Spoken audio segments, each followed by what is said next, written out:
এতিয়া সিংহ ৰাশি। সিংহ ৰাশি জাতকৰ আজিৰ দিনটো কিছু সময় আপোনাৰ আগ্ৰহৰ কামত কটালে আপুনি শক্তিশালী আৰু উল্লাসিত অনুভৱ কৰিব। অভিজ্ঞ লোকৰ পৰা গাইডেন্স লাভ কৰিব। ই আপোনাক জীৱনৰ ইতিবাচক দিশৰ সৈতে পৰিচয় কৰাই দিব। পৰিয়ালৰ যিকোনো সদস্যৰ বৈবাহিক জীৱনত সমস্যাৰ বাবে উত্তেজনা হ'ব।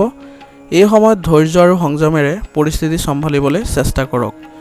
আপোনাৰ পৰিয়ালত বাহিৰৰ মানুহক হস্তক্ষেপ কৰিব নিদিলে ভাল হ'ব।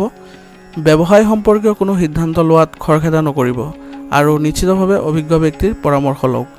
অংশীদাৰিত্ব সম্পৰ্কীয় কামতো পুৰণি বিষয়ক লৈ মতানৈক্যৰ সৃষ্টি হ'বলৈ নিদিব। যিকোনো সমস্যা শান্তিপূৰ্ণভাৱে সমাধান কৰক। নিয়োজিত লোকৰ কামৰ দায়িত্ব অধিক হ'ব। ভুল বুজাবুজিৰ বাবে স্বামী স্ত্ৰীৰ মাজত কিছু বিসংগতি হ'ব পাৰে। ইজনে সিজনৰ অনুভৱক সন্মান কৰক আৰু লগতে ঘৰতো মধুৰতা বজাই ৰাখক।